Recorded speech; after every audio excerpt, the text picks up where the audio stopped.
नमस्कार, मैं हूं अंकुर और आप देख रहे हैं सत्य हिंदी का न्यूज बुलेटिन। एक नजर अब तक की सुर्खियों पर। बांग्लादेश में शेख हसीना ने अभी हार नहीं मानी है, वो फिर से लौटने के मूड में हैं। ये बात उनके बेटे सीजा वाजिद जॉय ने कही है। उन्होंने कहा है कि उनकी मां वापस बांग्लादेश जाएंगी। शेख हसीना के बेटे सजीव ने टाइम्स ऑफ इंडिया से कहा कि उनकी मां शेख हसीना का किसी भी देश में शरण लेने का कोई इरादा नहीं। उन्होंने कहा कि अभी उनकी मां कुछ वक्त के लिए भारत में है। सजीव ने कहा कि जैसे ही अंतरिम सरकार चुनाव करने का फैसला करेगी, उनकी मां शेख हसीना वापस बांग्लादेश जाएंगी।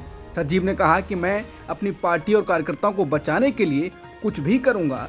अगर इसके लिए मुझे राजनीति में भी आना पड़े तो मैं पीछे नहीं हटूंगा। सजीव बोले, मुझे पूरा भरोसा है कि आवामी लीग चुनावों में भाग लेगी और हो सकता है कि हम जीत भी जाएं। हमारे पास बांग्लादेश में सबसे ज्यादा लोगों का समर्थन है। शेख हसीना के बेटे सजीव वाजिद जॉय ने पीएम मोदी का धन्यवाद किया है। उन्होंने कहा कि मैं प्रधानमंत्री मोदी का शुक्रिया अदा करना चाहता हूं कि इतने कम समय में भी उन्होंने मेरी मां की जान बचाई। उन्होंने कहा कि जैसे ही अंतरिम सरकार चुनाव कराने का फैसला करेगी, उनकी मां शेख हसीना वापस बांग्लादेश जाएंगी। उनकी मां शेख हसीना का किसी भी देश में शरण लेने का कोई इरादा नहीं है। बांग्लादेश में जारी हालातों पर नजर रखने के लिए भारत ने एक समिति बनाने का फैसला किया है। ये समिति बांग्लादेशी हिंदुओं की सुरक्षा सुनिश्चित करने का प्रयास करेगी। गृहमंत्री अमित शाह ने इस बारे में बताया कि बांग्लादेश में जारी हालात के मद्देनजर मोदी सरकार ने भारत बांग्लादेश सीमा पर मौजूद हालात पर नजर रखने के लिए एक समिति गठित की है। उन्होंने लिखा, ये समिति बांग्लादेश में अपने समकक्ष अधिकारियों के साथ संवाद बनाए रखेगी ताकि वहां रहने वाले भारतीय नागरिकों, हिंदुओं और अन्य अल्पसंख्यक समुदाय की सुरक्षा सुनिश्चित की जा सके। इस समिति की अध्यक्षता एडीजी सीमा सुरक्षा बल पूर्वी कमान करेंगे। जब से बांग्लादेश में सरकार बदली है, तब से कहा जा रहा है कि भारत को बड़ा झटका लगा है।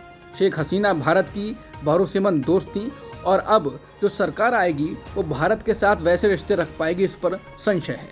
कहा जा रहा है कि वो अब पाकिस्तान और चीन के साथ भी रिश्ता मजबूत करेंगे। इस बीच पाकिस्तान के पीएम शहबाज शरीफ ने उनको बधाई दे दी है। उन्होंने इसके साथ ही कहा कि बांग्लादेश के समृद्धि भविष्य की दिशा में मार्गदर्शन करने में उनकी सफलता के लिए दुआ करता हूं। आने वाले दिनों में मैं पाकिस्तान और बांग्लादेश के बीच सही।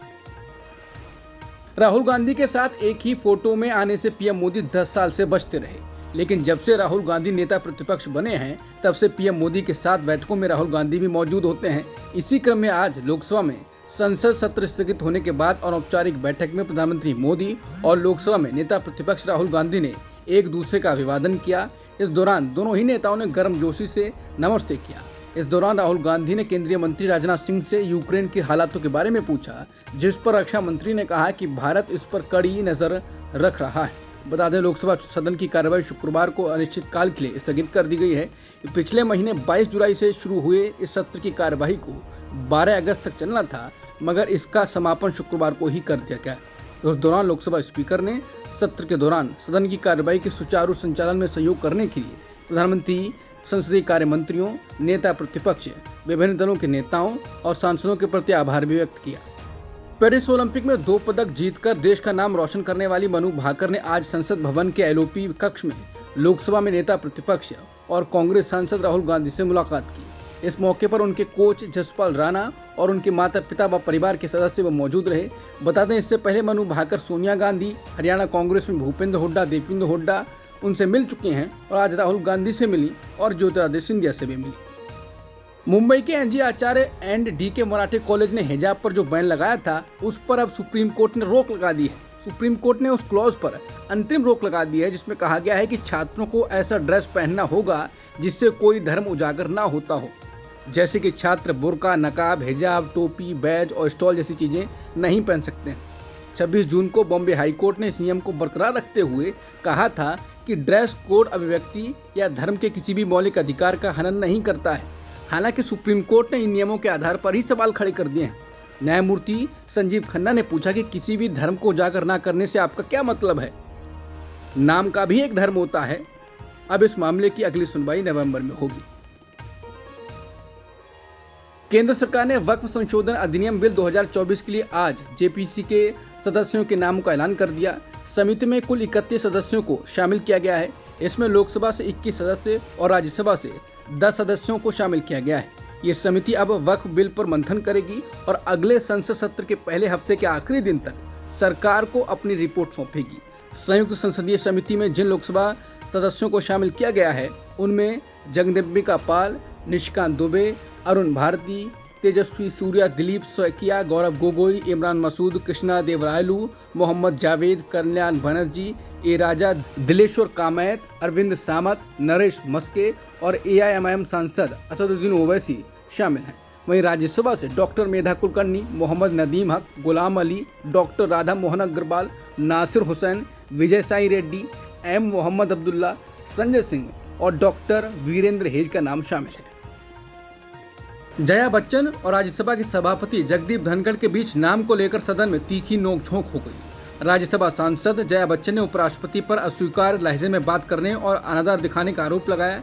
इस वजह से विपक्ष ने सदन में काफी विरोध किया और आखिरकार सदन से वॉकआउट कर दिया। जया बच्चन के आरोपों के बाद सभापति जगदीप धनखड़ ने भी आपत्ति जताई और कहा कि आप एक सेलिब्रिटी हो सकते हैं, लेकिन आपको मर्यादा को समझने की जरूरत है। जया बच्चन ने बाहर आते ही कहा कि मैंने अध्यक्ष द्वारा इस्तेमाल किए गए लहजे पर आपत्ति जताई। हम स्कूली बच्चे नहीं हैं, हम में से कुछ वरिष्ठ नागरिक हैं। मैं उनकी टोन से परेशान थी और खासकर जब विपक्ष के नेता बोलने के लिए खड़े हुए तो उन्होंने माइक बंद कर दिया। आप ही कैसे कर सकते हैं? आपको विपक्ष के नेता को बोलने की अनुमति देनी होगी। मेरा मतलब है कि हर बार असंसदीय शब्दों का प्रयोग करना जो मैं आप सभी के सामने नहीं कहना चाहती। वो कहते हैं कि तुम उपद्रवी हो, बुद्धिहीन हो। जया ने कहा कि उन्होंने कहा कि आप सेलिब्रिटी हो सकते हैं, आई डोंट केयर। जया ने कहा कि मैं उनसे केयर करने के लिए नहीं कह रही हूँ, मैं कह रही हूँ कि मैं संसद की सदस्य हूँ। ये मेरा 5वां कार्यकाल है, मैं जानती हूँ कि मैं क्या कह रही हूँ। आजकल संसद में जिस तरह से बातें कही जा रही हैं, पहले कभी किसी ने नहीं बोली। विपक्षी दलों और राज्यसभा के सभापति जगदीप धनखड़ के बीच विरोध इस हद तक बढ़ गया है कि विपक्षी दल उनको हटाने के लिए एक प्रस्ताव लाने पर विचार कर रहे हैं। सूत्रों के मुताबिक मानसून सत्र सोमवार तक समाप्त होने वाला है। उपलब्ध रिकॉर्ड के अनुसार विपक्षी दल राज्यसभा में इस अभूतपूर्व कदम की प्रक्रिया पर 3 महीने के अंतराल के समय में काम कर सकते हैं, जो कि अब और शीतकालीन सत्र के बीच है। एक वरिष्ठ विपक्षी दल के नेता ने टाइम्स ऑफ इंडिया को बताया कि विपक्षी दलों ने पहले ही सदन में उनके उदाहरणों के डॉक्यूमेंट्री मटेरियल कलेक्ट करने शुरू कर दिए हैं, जहां धनखड़ अपने कार्यों में पक्षपातपूर्ण रहे हैं और सत्ता पक्ष के फायदे के लिए लाभ, प्रोसीजर्स और प्रक्रियाओं को भी खारिज कर दिया है। जबकि कुर्सी को एक न्यूट्रल अंपायर के रूप में देखना चाहिए जो संवैधानिक पद की गरिमा को बनाए रखे। प्रस्ताव को राज्यसभा में उस दिन सदन में मौजूद सदस्यों में से 50% सदस्यों के अलावा एक और सदस्य द्वारा पारित किया जाना चाहिए। यदि प्रस्ताव पारित हो जाता है तो इसे स्वीकृत होने के लिए साधारण बहुमत से पारित होने के लिए लोकसभा में जाना होगा। मतलब धनखड़ को हटाने के लिए विपक्ष ने पूरी तैयारी कर ली है। हालांकि प्रक्रिया को देखते हुए सदन में प्रस्ताव के विफल होने की पूरी संभावना है। फिर भी विपक्षी सदस्य इस बात को साबित करने के लिए इस पर आगे बढ़ रहे हैं कि सभापति एक न्यूट्रल अंपायर के रूप में अपनी भूमिका से भटक गए हैं और इसलिए उन्होंने इसका अनादर किया। सुप्रीम कोर्ट में आज नीट पीजी परीक्षा 2024 को स्थगित करने वाली याचिका पर सुनवाई करते हुए बड़ा फैसला सुनाया। सुप्रीम कोर्ट ने परीक्षा को स्थगित करने से मना कर दिया है। CJI चंद्रचूड़ की अध्यक्षता वाली बेंच ने कहा कि 5 याचिकाकर्ताओं के चलते 2 लाख छात्रों का भविष्य दांव पर नहीं लगा सकते। पहले भारतीय जेवलिन थ्रो करने वाले नीरज चोपड़ा की मां ने पाकिस्तान एथलीट अरशद अदीम को अपना बेटा बताया, जिसके बाद वो अब काफ़ी चर्चा में हैं। इस बीच अब पाकिस्तानी एथलीट की मां रजिया परवीन ने नीरज चोपड़ा को अपना बेटा कहा। रजिया परवीन ने पाकिस्तानी मीडिया से कहा है, वो मेरे बेटे जैसा है, वो नदीम का दोस्त भी है और भाई भी है। उन्होंने कहा कि हार और जीत तो किस्मत का खेल है, वो भी मेरा बेटा है और अल्लाह उसे भी कामयाब करे, उसे भी मेडल जीतने की तौफीक अदा करे। सुप्रीम कोर्ट ने आज आम आदमी पार्टी नेता मनीष सिसोदिया को राहत ही नहीं जान दे दी है। कोर्ट ने कथित दिल्ली शराब घोटाले में CBI और ED द्वारा जांच किए गए मामलों में नियमित जमानत दे दी। करीब 17 महीने बाद सिसोदिया जेल से बाहर आएंगे। जस्टिस BR गवाई और KV विश्वनाथन की बेंच ने कहा कि इन मामलों में जमानत मांगने के लिए उन्हें ट्रायल कोर्ट में धकेलना इंसाफ का माहौल होगा।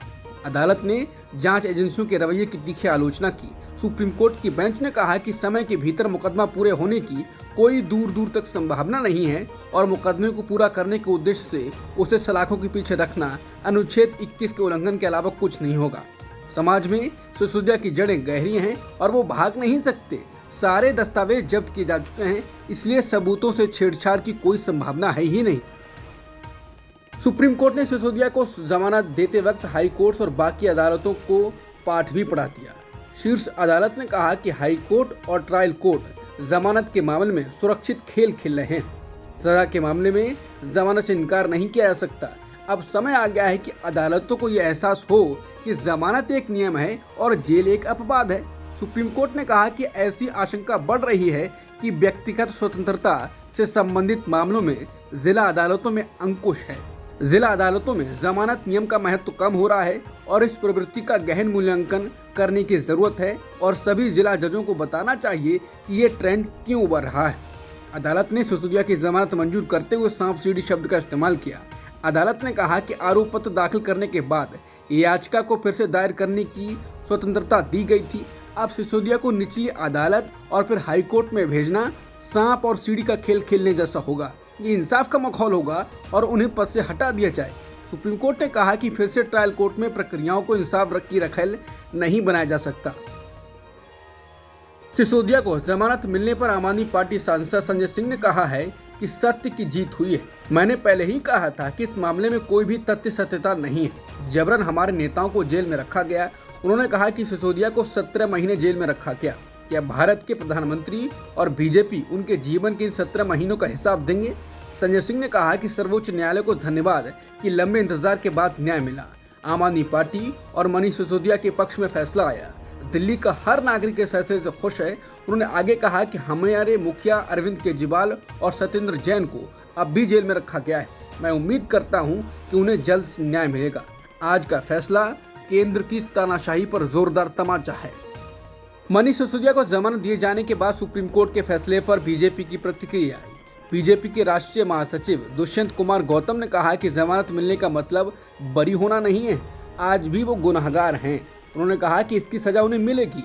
उत्साहित होकर देश, दिल्ली और कोर्ट को गुमराह करने की कोई जरूरत नहीं।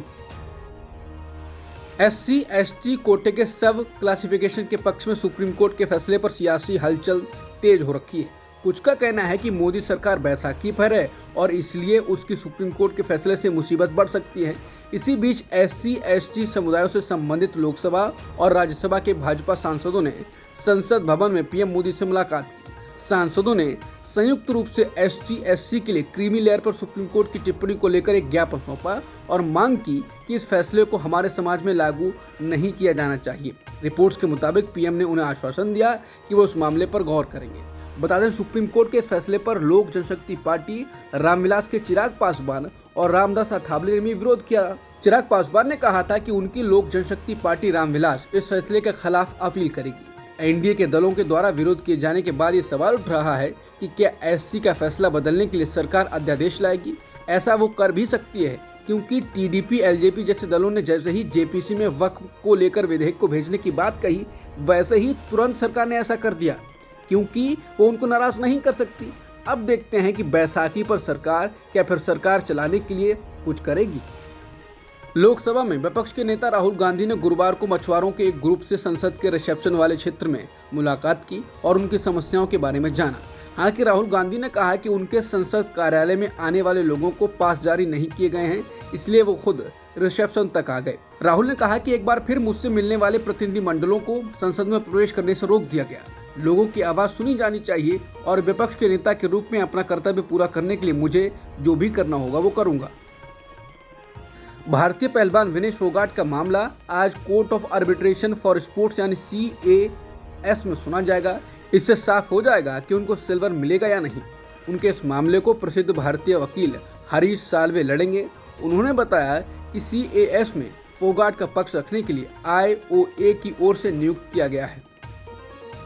अमेरिकन ब्रॉडकास्टिंग कंपनी यानी ABC ने कहा कि ट्रंप और कमला हैरिस 10 सितंबर को राष्ट्रपति पद की बहस के लिए सहमत हो गए हैं, जिससे रिपब्लिकन और डेमोक्रेटिक उम्मीदवारों के बीच आमने सामने की स्थिति पैदा हो गई है। गुरुवार को यह घोषणा तब हुई जब ट्रंप ने एक संवाददाता सम्मेलन में कहा कि उन्होंने 3 टेलीविजन नेटवर्क के साथ 3 राष्ट्रपति पद की बहस का प्रस्ताव रखा है। उन्होंने कहा कि वो सितंबर में कुछ तारीखों पर सहमत हैं। अब तक की सुर्खियों में इतना ही। बाकी खबरों के लिए बने रहिए सत्यहिंदी.com के साथ।